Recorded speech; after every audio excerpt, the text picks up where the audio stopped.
Do you know the feeling of having your best laid breastfeeding plans work out differently than you expected? This is definitely the case for my guest today, who dove hook, line, and sinker into birth work after she had her first empowering birth. And now she has 4 children of her own and has her whole life revolving around birth work and breastfeeding work, and is on her way to becoming an IBCLC while breastfeeding her 2 twins. So I can't wait for you to hear her stories of feeding 2 singletons and a set of twins, and the challenges that came up along the way with feeding each of her babies and how she handled them.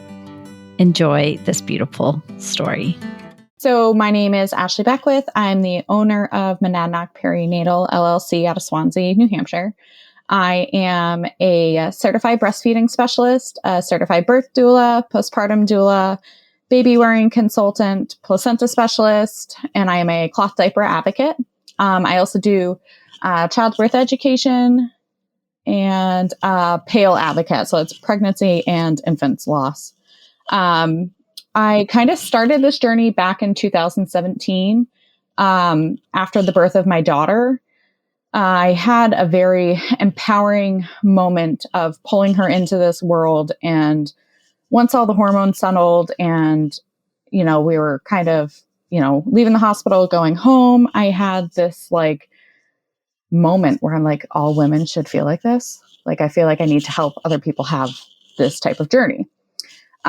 So from then I kind of decided to start my path into the birth working world. And from there, I started all my certifications. A few kids later, here I am. Mm-hmm. Yeah. So how many children do you have? So my daughter just turned 6. My son is 3.5, and my twins are almost 3 months old. Wow. Yeah. That's amazing. So that means you have 4 baby feeding stories, 2 of which you are in the middle of still. Yes. Yep. Yeah. And many of us who do birth work enter because of our own experiences, either because we had an empowering experience that we want everyone else to have, or because we had a disempowering experience and we want to change that for other people. Yeah. So we'll make sure all of your information gets linked so that people who live in and around Swansea can reach out to you. Is some of your work online as well? Some of the educational work? Yes. So I am able to see some clients virtually with my lactation, with birth doula support, childbirth education support, and then also with the cloth diaper and baby wearing, I'm able to see people virtually as well. Great. Awesome.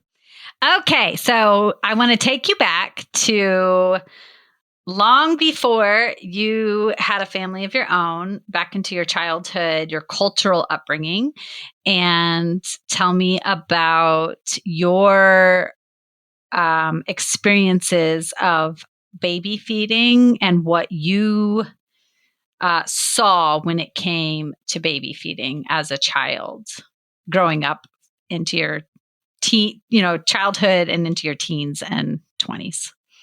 So I actually don't recall very much of seeing any with family members. Myself and my 2 siblings, we were all formula fed. I was the oldest daughter, granddaughter, niece. So I didn't have older cousins. I don't recall seeing any of my mom's friends.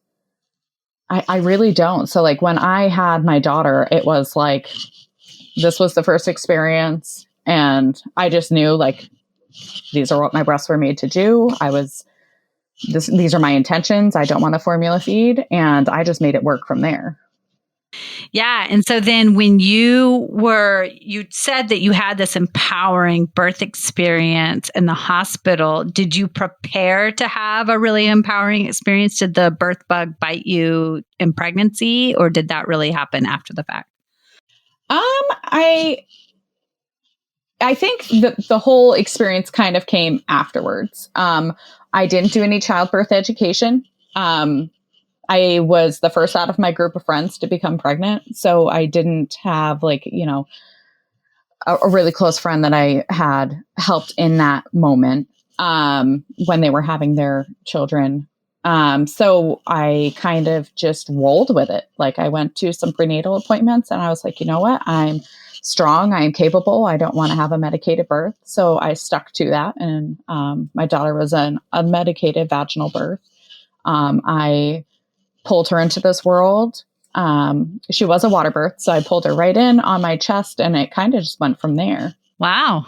That's really unusual to just go in with sheer willpower and come out with those outcomes. That's pretty incredible.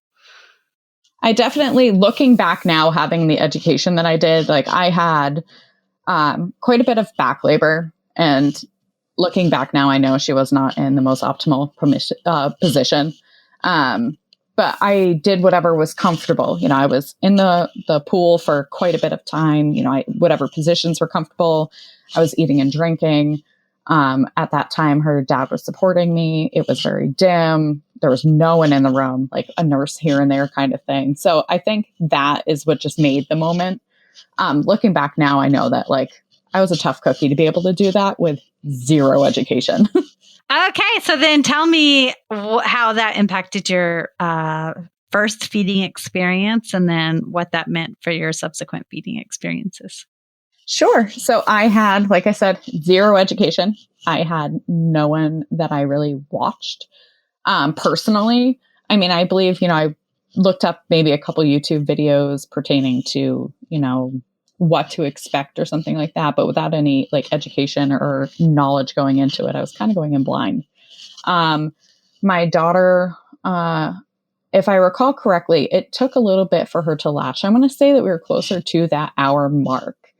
By the time she kind of came to, and I shouldn't say come to, like kind of came to the senses of, all right, this is what we're going to do. And with her latch, once she latched on, from there on, it was great. Like I didn't have latching issues. Obviously, like looking at pictures, when you see some people feeding, they're using like the cross cradle or the cradle position. So like I just recalled seeing those pictures and holding my daughter in those. And at first they didn't really work great. She actually did better in the football hold, but that's something that like one of the lactation consultants in the hospital helped me with. By the time we were discharged, everything was fine. My milk, came in a few days later. I didn't really have any issues until she was a few months old. I developed a little bit of an oversupply, and I had mastitis and we had thrush, and it was just a few things that I was like, wow, this is a lot. And being that I didn't have friends or that were there to look, to talk with over it or anything like that, I didn't have an idea like this isn't great. And then once it became pretty painful and I'm like, okay, this is like razor blades while nursing, I'm like, I need to ask for help. And then I ended up calling, the hospital back in the labor and delivery, and they're like, oh yeah, we'll, hook you up. This is what's going on. And, a prescription later, things were a little bit better. And then I kind of just went down the rabbit hole after that with, looking into different nursing things. What was kind of going on? Why might this be happening? Was it, a bra that I wore was too tight? And then I realized that when she started sleeping through the night, that's when I was having like a little bit of issues with my supply, being super engorged in the morning. Even after pumping, I was still getting like, I think 10, 12 ounces or something like that. And, regulating myself and kind of going back from that. Yeah. Yes. Which read me like now with all my education. So I have PCOS, and I know now that some either have undersupply or an oversupply. And I definitely think that I'm in that oversupply category. Yep. Because not only did I have it with her, I did with my son, and even with the twins now, I'm feeding them just fine, and I still have extra. Yeah.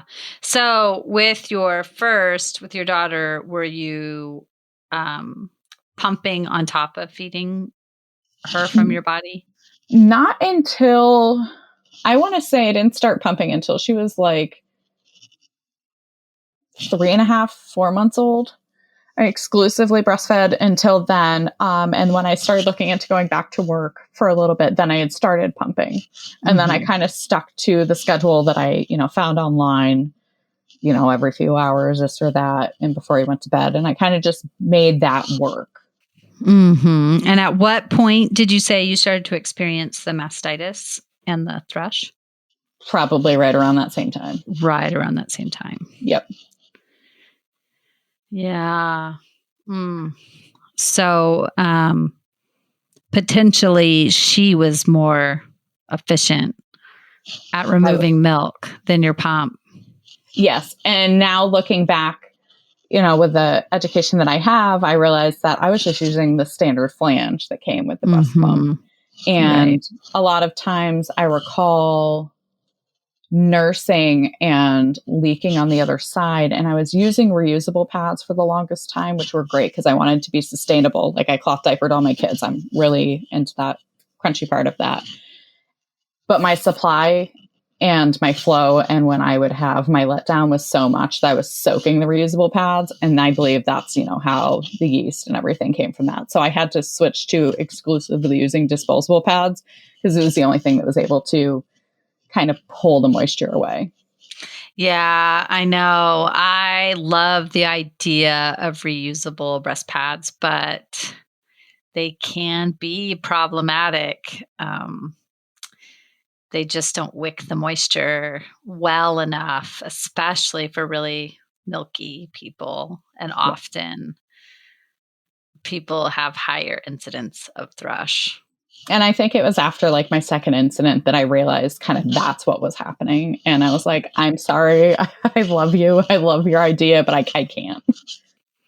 Yeah. So the people that you did have around when they heard about the difficulty you were experiencing, were they supportive of you finding solutions? Yep.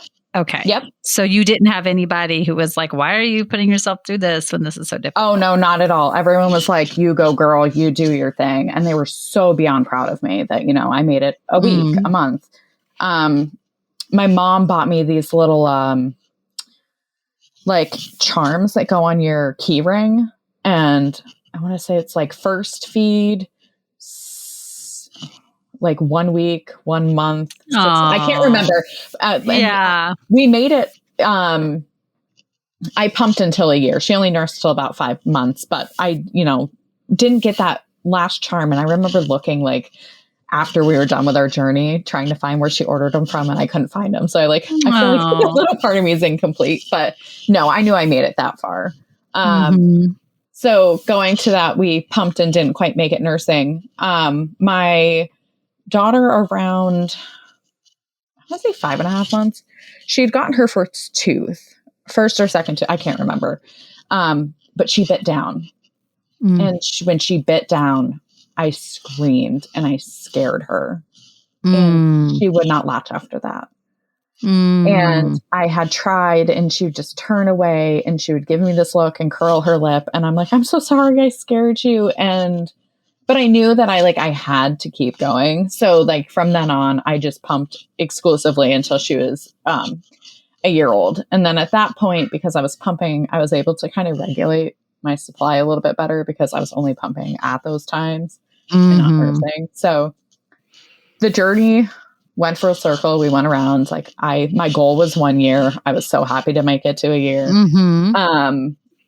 But we had our struggles, and that's what brought me to my lactation education that I have now. So I'm a certified breastfeeding specialist. I am currently an IBCLC student on pathway number 3. I'm halfway through my hours. I've done my education and everything like that. So I'm hoping that I'll be sitting next spring for my. So did you, when you realized that you were not, she was basically having that nursing strike after your understandably strong reaction to her chomping down on you, how did you feel about realizing that your journey had suddenly changed? Devastated. I was devastated. I know our bond wasn't completely lost because I was still nurturing her. She was still getting my milk, but the actual nursing aspect of it was done, and that it was very sad. I had looked forward to, our night nurses. With all of my children, I have co-slept with them, and just having that, bonding moment. And it was right around that time too, that she had kind of had her nursing strike, that we had transitioned her into sleeping in a bassinet sometimes, and she was completely unfazed. And I'm just like, no, I'm not ready for this yet. I mean, it was definitely nice to have my bed, but I wasn't quite ready for, I feel like all of it kind of happened all around, within a few months. It was definitely a lot to unbag. Yeah, it seems like her nighttime sleep, like she slept through the night pretty early. It sounds like. I want to say I think she was like 6 weeks. Oh my gosh.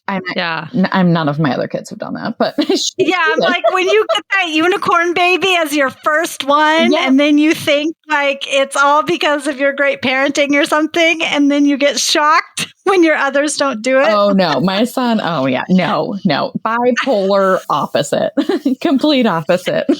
I was like, she's the easy one. We got, full nights of sleep from 6 weeks on, and then my son, I had to wean at a year, like from co-sleeping, because he was just suckling and nursing all night, and I got no sleep. And I was like, we can nurse during the day, but nighttime nursing, I need some sleep.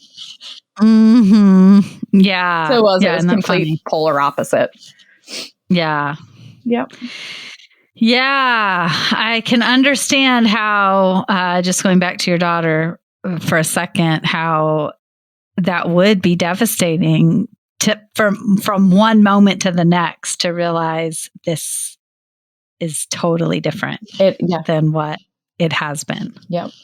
And at that point, when she went through the nursing strike, like I said, I was back to work at that point. So, I enjoyed my afternoons and evenings, and, if she happened to wake up in the middle of the night to nurse or anything like that. And going strictly to pumping was just like a whole, 180 turn.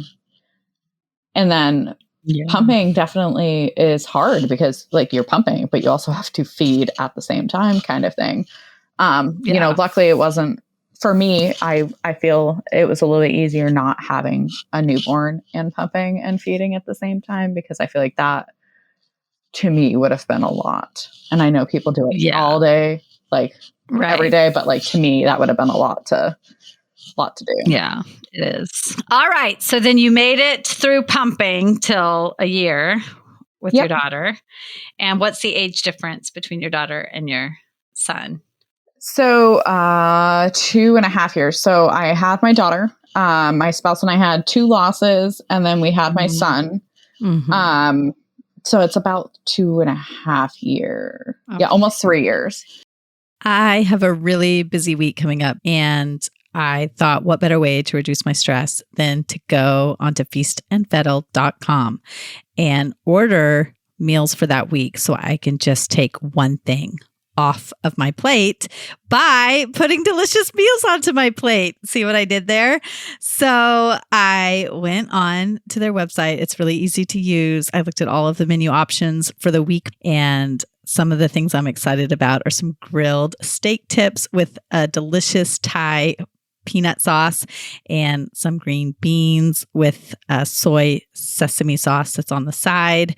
But there's so many other things. And that is one of the ways that I am choosing to provide self-care for myself so that I can reduce my stress load.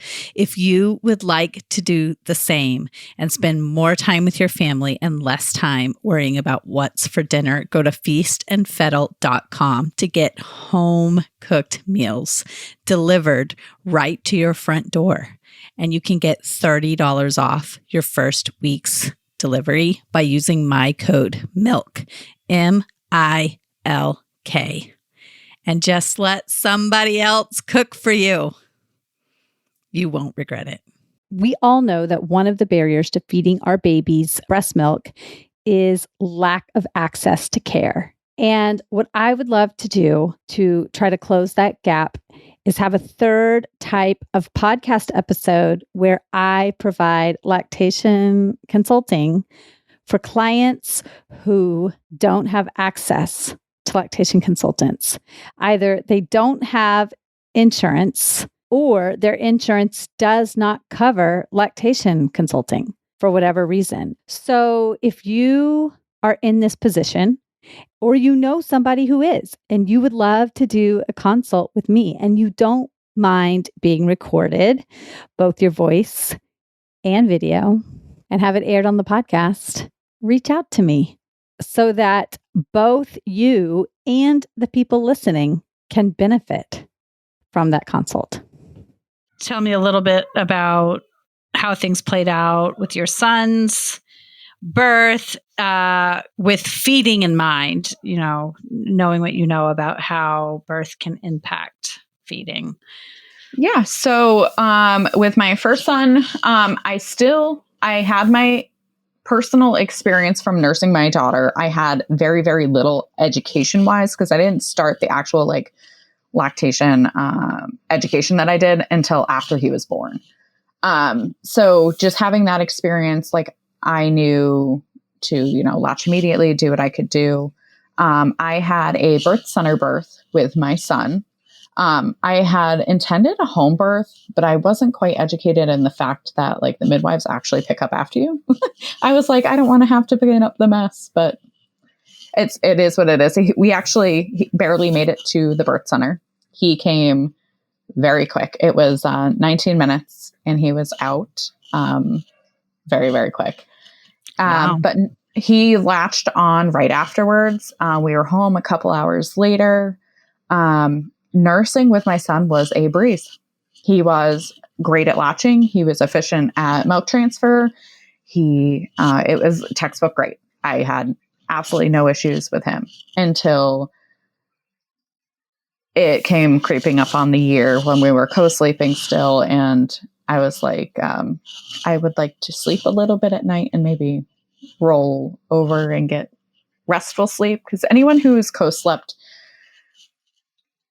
you sleep, but you're not getting deep sleep because you have your child in mind. So you're practicing safe sleep and it's a lighter sleep.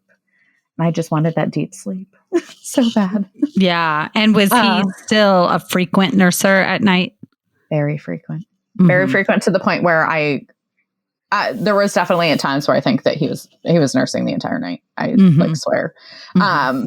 But I just knew that, at that point being back to work, having 2 children, it was unrealistic to sit there and nurse all night kind of thing. So I weaned at night. I did have a severe oversupply with my son. When I had started pumping, I want to say it was right around probably 10 weeks because I went back to work at 12 or 13 weeks with my son. So I think I started pumping right around 10 weeks or so. And I wasn't necessarily adding too many pumping sessions because at that point we were in the peak of COVID. So my son was born in November. I went back to work for 1 week in March, I believe. And I think it was March. And I went back to work for a week and then I was sent to work from home. And at that point he was very little. So I had him with me and because I'd already started pumping to return to work, I kind of just kept pumping a little bit here and there kind of thing. But when I was pumping, I was removing quite a bit. Because of the oversupply, my son did have some diapers that were off in color or frothy looking. I know now that's because of my oversupply, but then I wasn't quite as sure. In my entire pumping journey with my son until I had stopped pumping, I stopped pumping at a year. He nursed, I want to say almost until 14 months. Mm-hmm. I donated 60 gallons of milk. Wow. I worked with the midwives that I had birthed with. They approached me at one point. They knew that I had a bit of an oversupply, and they asked if I had a milk to donate to a mom that had identical twin girls. And I said, yeah, like I got a whole freezer full, I don't need it. I'm more than willing to donate. And I solemnly supplied those identical girls from birth until 5 months. I donated to friends and family. Of my 1, 2, 3, 4, 5. So of my 5, well, I should say 5 nieces and nephews on my family's side, I supplied at one point all but 2 of them. And because they're more recent, I should say. And then on my spouse's side, I had supplied some milk to his nephew.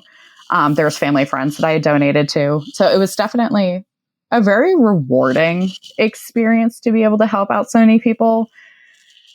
Now that I have the twins, like I'm pumping sparingly. I don't want to be pumping that much. So Right. I mean, I'm feeding the twins. I definitely know that I have enough to feed both of them, and I'm still removing some. But when I tell you I am pumping sparingly, I do not want to deal with the 60 gallons again. As absolutely rewarding as it was, not my cup of tea. Yeah. It's also a lot of work to be. It is that much milk. Yeah. It is. And like, I wasn't educated on how often you're supposed to be, changing parts and all this. And still at that point, I was pumping with the wrong size flange for my son. Like when I tell you, I didn't know this stuff until I actually went through like the actual education part of it, that I realized like this whole time I was pumping with a flange size way too big for me. Yeah. But it's also something where I learned that, like TMI, but like I have elastic nipples. So even though I was too big for myself, like textbook, I don't necessarily fit what my flange size is because of the elasticity. So yes, it wasn't in my favor, but I think that my body was just so used to using that wrong flange size that, and with the oversupply, it worked. But luckily you had enough milk that despite Yes. the wrong sizes, it didn't impact you too much. Nope. No. And like I said, I definitely, so coming into the twins, I knew I didn't want to pump that much. So kind of the twins, they're totally different. Every way, shape or form. Their birth journey was completely different. I had 2 unmedicated vaginal births with both of my oldest and my oldest son. And going in to this pregnancy, before we learned they were twins, like I really wanted a home birth, unmedicated, wanted to do my jam at home. Surprise twins. Surprise New Hampshire laws are very binding with who can be in the home for hospital births. And being that they were mono-di twins, being identical, we just decided to just do a hospital birth in the absolute hopes that we could have our journey be as close to what we wanted at home. I made it to 38 and 6 and 39. So they have separate birthdays. Wow. Yes. So my identical twins have separate birthdays. Oh my gosh. It's horrible. So, I check into appointments and they're like, name and date of birth. I give them last name, and then I'm like 328 and then 329. And they look at me and I'm like, don't even ask. So my first son was, or I should say my first son, the first twin A, Lincoln, he came super quick. So we were already in the hospital. I ended up getting induced. It was super low intervention. Like when I walked in there and I agreed to a cervical check, I was already like 4.5, I think, and like 100% effaced. Like for all I know, I could have gone into labor that evening. So once the ball kind of got going, I got in the birth tub, and it went from kind of laboring to his head is out, and he was out. I think my spouse and like one nurse were in the room, Mm. And in New Hampshire hospitals, you're not exactly supposed to have water births. And well, he came in the water. Mm. So we crawled over to the bed, did whatever we had to do to kind of get Twin B situated. And there we sat. Twin B was very content that he had a lot of room then. Mm. And needless to say, 9.5 hours later, I ended up in a cesarean. Wasn't ideal. Oh, no. No, it wasn't ideal at all. But that is how we came to the separate birthdays. First one was born a little after 4, and the cesarean was a little after 1. So they will have their own birthday parties from now on out. Oh they will have their own birthdays. Have you looked into what percentage of twins have separate birthdays? I don't, but I know it is super, super slim. Like, okay. I think it's super slim. I remember like telling myself like to make a mental note to look into it like after they were born, and then when mom life with 2 other kids, I completely forgot to look into it. Right. Yeah. I'll make a mental note to actually look into it though. Yeah, it's really interesting that played out that way. Yeah, I was the talk of the maternity ward, being that identical twins born on separate days. One was vaginal, one was cesarean. Like it was definitely not your typical twin birth whatsoever. No, not at all.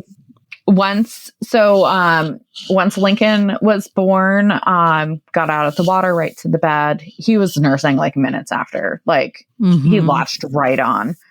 There was a lot going on. So now, I mean, when I had the twins, I was already well into all my lactation education. I had already started my process of becoming an IBCLC. So I was very educated on what to look for.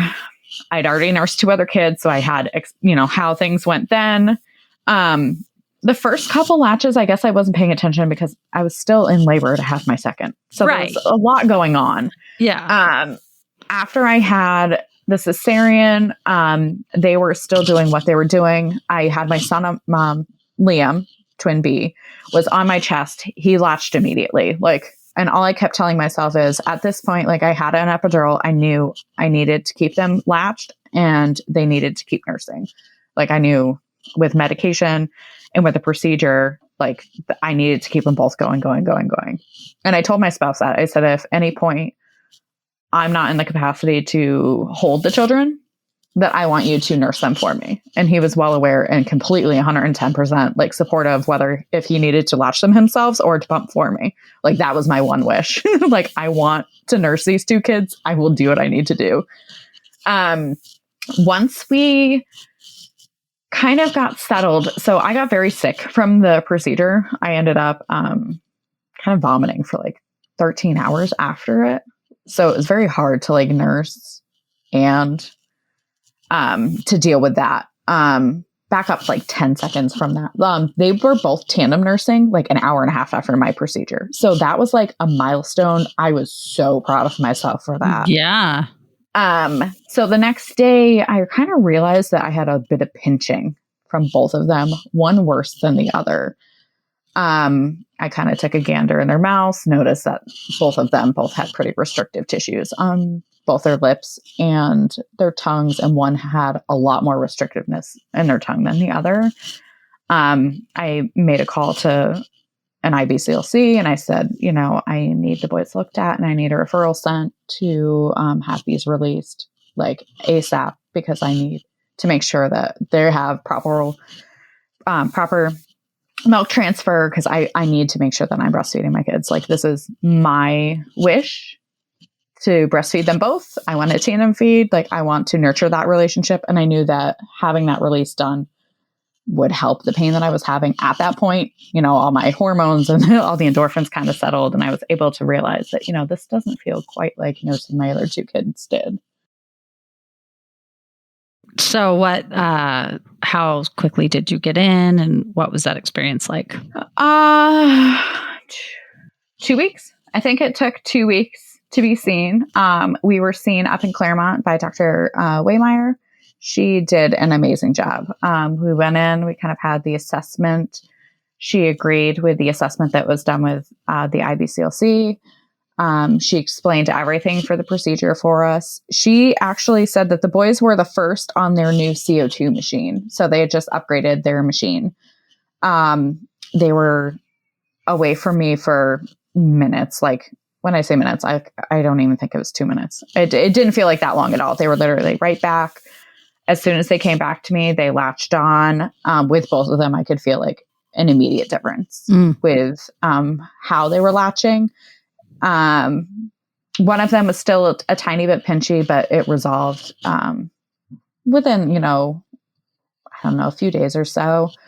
We were doing the exercises constantly. And with twins, you have twice the work. It's, twice the kids, twice the amount of exercises.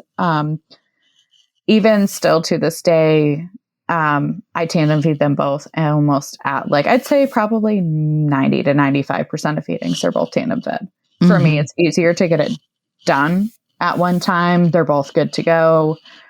And then on to whatever we're doing next. I feel like the days that we have, I call them off days. So if one's nursing, one's sleeping, and then the other one's nursing, I feel like those days take a very long time and I don't get much done at all because I feel like I'm literally nursing all day.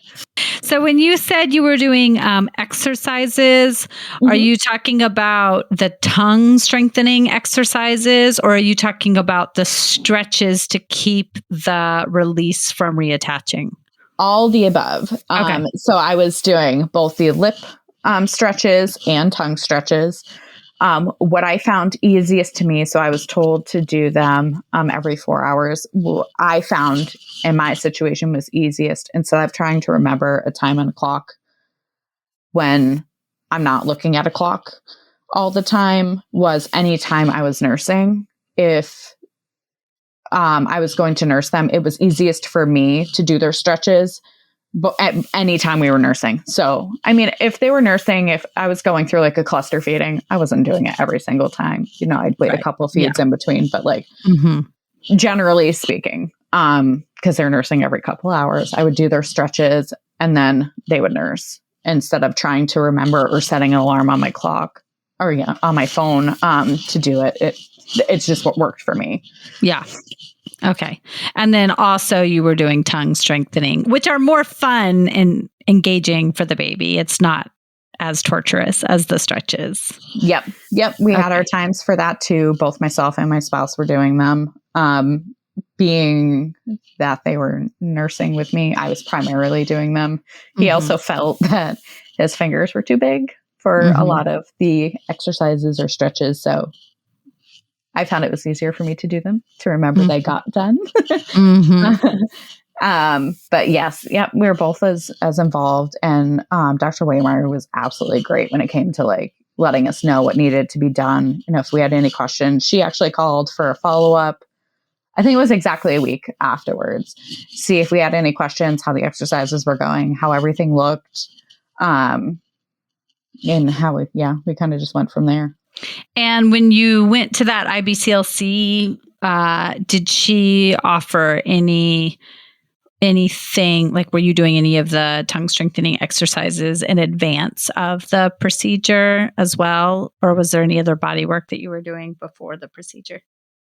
Before the procedure, so I was doing some of the exercises myself, and I had been in consult with the IBCLC, so we were kind of working on that.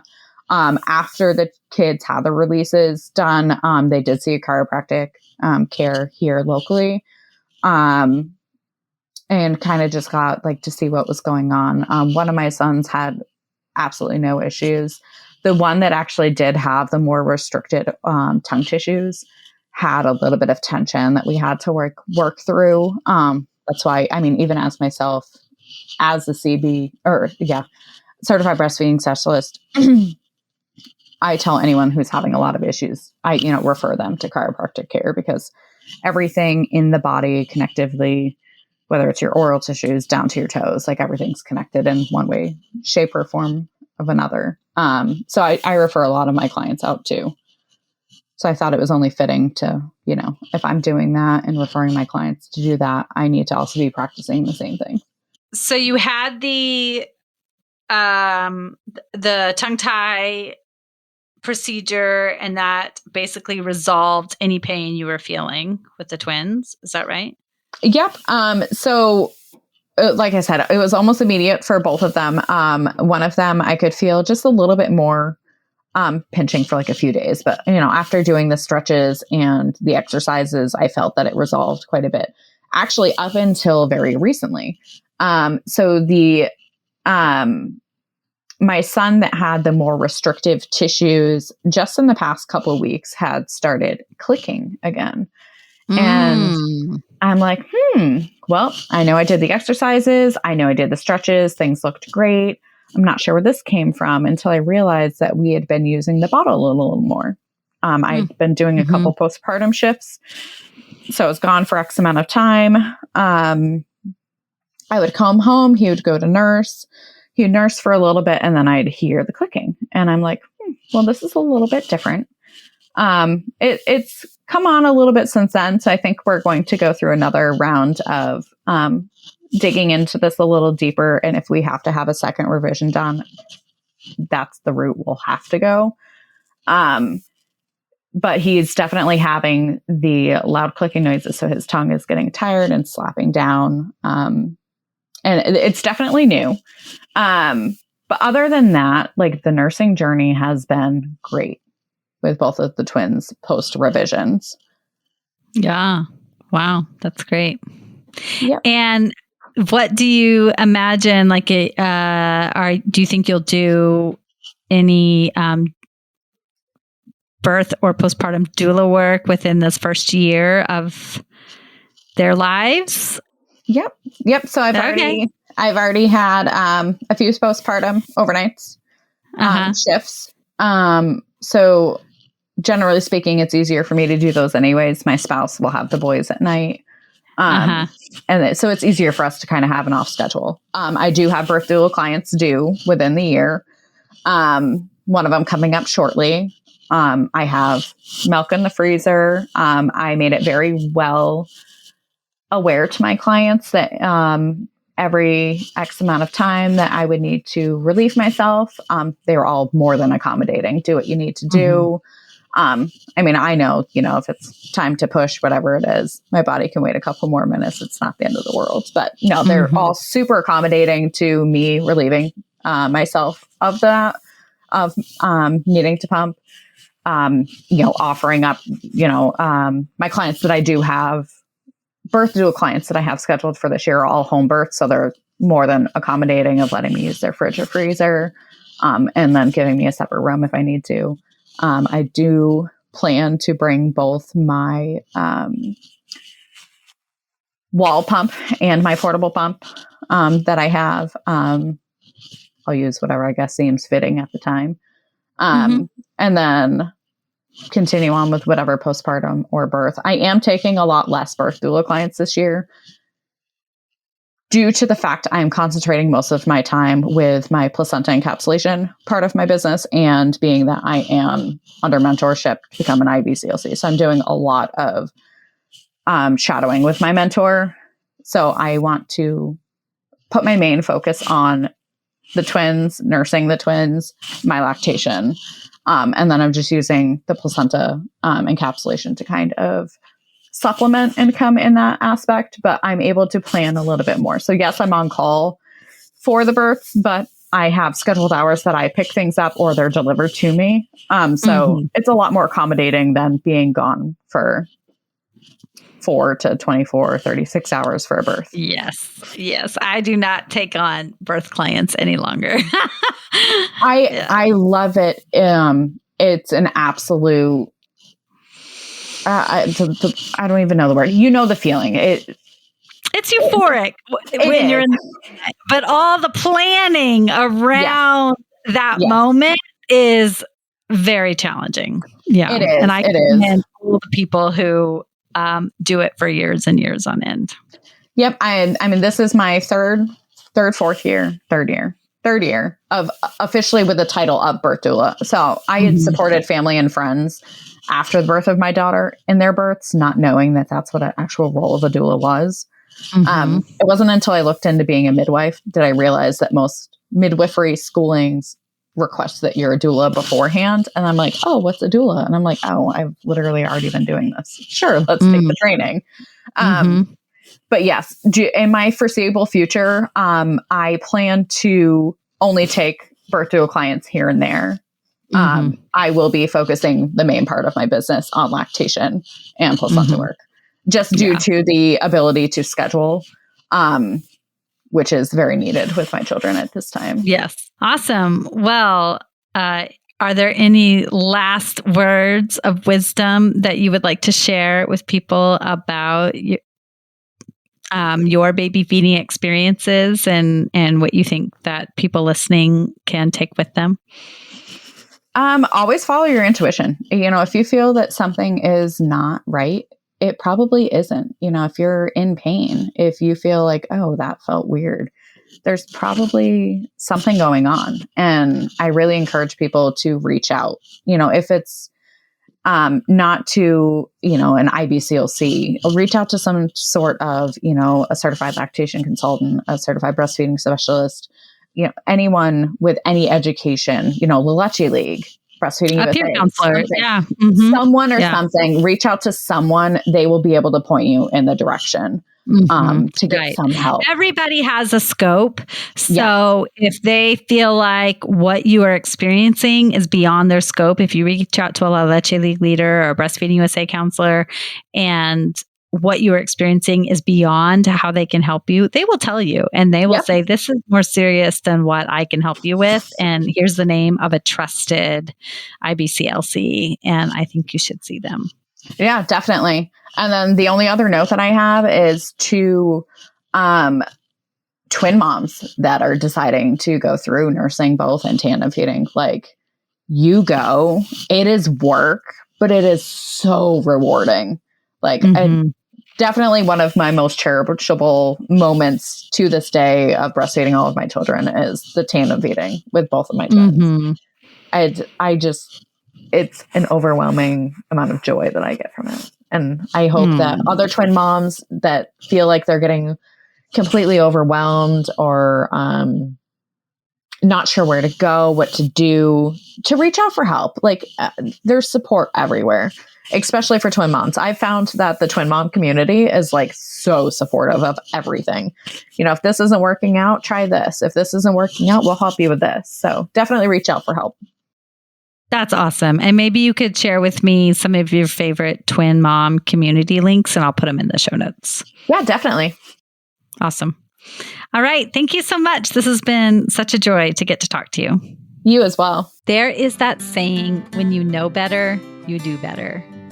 And I think Ashley's story really exemplifies this for us, that the more she knew, the more empowered she was to feed her babies in the way that was right for her. And what is right for one person is not always right for everybody else, given the circumstances of each individual's family life, work life, how much support they have, how much milk they produce naturally, how much time they have to pump at work or at home, the anatomy of the baby, how much time and money and energy they have into putting into getting the help they need. So I just love Ashley's stories of learning more and growing more and then being on her way to becoming an IBCLC herself. So all of her information is linked in the show notes and you would like to get help from her. And if you have a house full of children or you are pregnant and feeling tired and you want to get one more thing off your plate, don't forget that you can go to feastandfettle.com and get $30 off your first week's order of home-cooked meals delivered right to your door. You can use my code MILK to get $30 off. If you would like to connect with other parents who care about all the barriers that make baby feeding so difficult, join my Making Minutes community group. I'll see you in there. Bye.